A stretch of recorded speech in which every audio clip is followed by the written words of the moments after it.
ओम नमो नारायण। जय श्री राम, जय भोलेनाथ, जय माता जी, जय श्री कृष्ण। हम हरिरस के बारे में नियमित तरीके से एक दोहरे का पठन करते हैं और इनका हमारी बुद्धि के अनुसार और जो विद्वता से लिखे गए हरिरस है जो उनके अनुसार भी हम चर्चा कर रहे हैं। तो आज इन चर्चा में हम 11 नंबर के दोहरे पर आए हैं। तो हरिरस में ईसजा जी लिखते हैं, पीठ धरणीधर पाटली, पीठ धरणीधर पाटली, हरसुत लेखन हार, तम तोरा चरिता तणो, परम लबे पार। इनका मतलब ये होता है मेरी मति के अनुसार। आप भी उसका अर्थघटन बहुत से तरीकों से कर सकते हैं। पीठ धरणी, पीठ मतलब अपनी जो पीठ होती है पीछे वाला जो भाग वो, और धरणी का मतलब है धरती।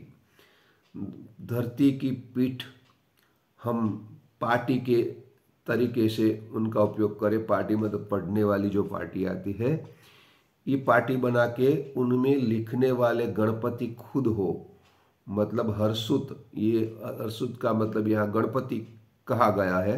हर्षुत लेखनहार लिखने वाले हो, तव तोरा चरिता तणो, फिर भी तोरा तुम्हारा, चरित्र चरिता तणो तुम्हारा चरित्र का विस्तार जो है वो, परम न लभ्य पार, फिर भी उनका पार नहीं आ सकता, उसका अंत नहीं आ सकता।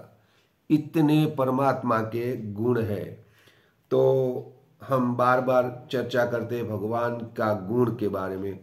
तो वो तो हम अपनी बुद्धि कितनी है, बहुत छोटी सी बुद्धि है। और ये सब बुद्धि जितनी पृथ्वी पर है, अनेकों प्रकार की बुद्धि, वो सब का पूरा भंडार वहाँ है, मतलब ईश्वर के पास है। तो ईश्वर तो इनसे भी अनेकों प्रकार की बुद्धि वाले हैं, क्योंकि उन्होंने पृथ्वी तो कोई उसका अस्तित्व भी नहीं है ब्रह्मांड के अंदर। ऐसी अनेकों पृथ्वी और ब्रह्मांड, तुम आप रात को देखते होंगे तारे मंडल, तो अनेकों प्रकार के तारे, सूर्य, चंद्र, मतलब जो कुछ है वो अनंत ब्रह्मांड है। उनका कैसे हम वर्णन करें, कुछ वर्णन नहीं कर सकते। वो बनाने वाले हैं और बना के उसको निभाने वाले हैं। बनाना तो चलो भाई बना दिया, लेकिन एक सोच नहीं होती कि 365 दिन में हमारी पृथ्वी पूरा चक्कर काटती है और सूर्य नारायण भगवान पूरा का पूरा जो उनका तेज है वो कभी खत्म नहीं होता करोड़ों वर्षों से। तो वो तेज कहाँ से आता होगा? और अगर सोच आ जाए हमारी बुद्धि के मत के अनुसार, तो कोई भी जलने वाला पदार्थ हो तो वो भी खत्म हो जाता है। तो वहाँ तो वो वायुमंडल है, लेकिन वो वायु कहाँ से आया होगा? वो भी आप समझते कि भी विज्ञान कहते हैं कि सूर्य नारायण भगवान के अंदर जो गर्मी आती है वो उन ऐसा वायु है, लेकिन वो वायु वहाँ भी और गोल तरीके से ये ठहरा हुआ है। वो भी हम समझने वाली, दिमाग में आने वाली कोई बात नहीं। मतलब ईश्वर की जो माया है वो हम लिखते जाए लिखते जाए लिखते जाए।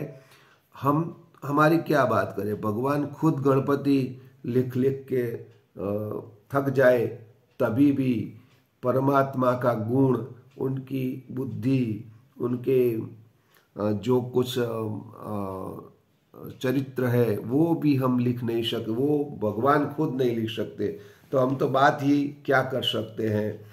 तो ऐसे परमात्मा है और हम लगे हैं शास्त्र बनाने में। जो पुराना अच्छा है, जो चारों ग्रंथ है, वेद है, वो ठीक है कि वो कोई बड़े से ऋषि मुनि ने, बहुत सारे व्यास मुनि जी ने तप करके लिखे होंगे, लेकिन अभी जो काम, क्रोध, मोह, लोभ में फंसे हुए हैं, जो मेरे तेरे में फंसे हुए हैं, मैं ही सच में फंसे हुए हैं, मेरा ही सच मानो, इनमें फंसे हैं।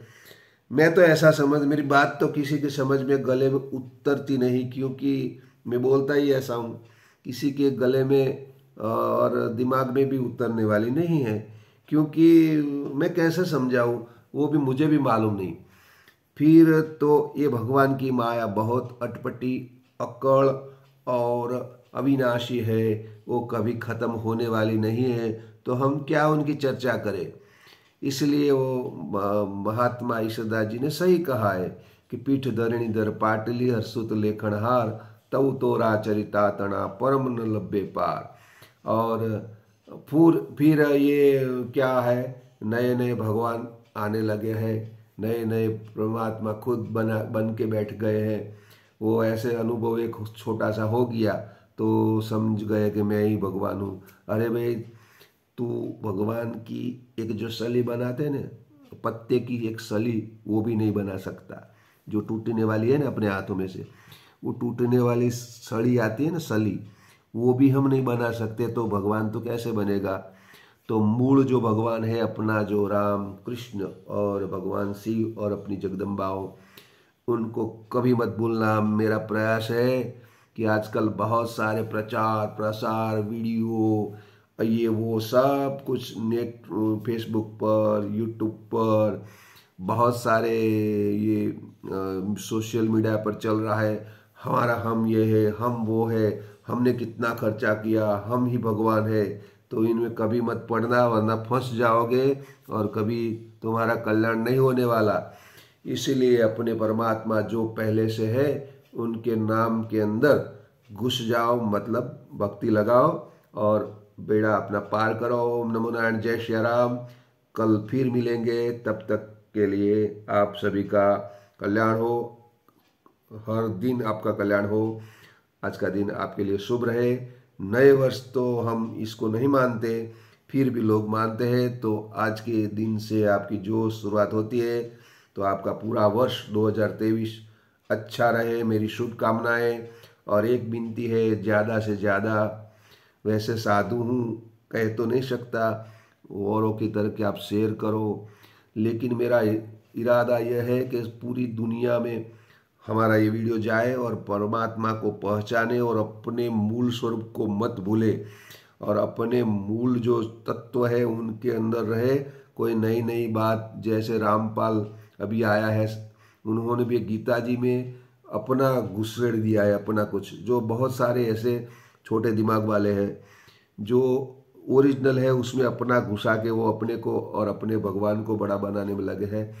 तो ऐसे तत्वों से बचे और आपका कल्याण वरना नहीं होगा। इसलिए मेरी विनती है, आप ये वीडियो ज़्यादा से ज़्यादा लोगों तक भेजे और उनको समझाए कि भाई इनको आप थोड़ा सा 2-5 मिनट मेरे लिए दे दो और बच्चे को भी सुनाओ, तो आपका कल्याण होगा। ओम नमो नारायण, जय श्री राम, जय भोलेनाथ।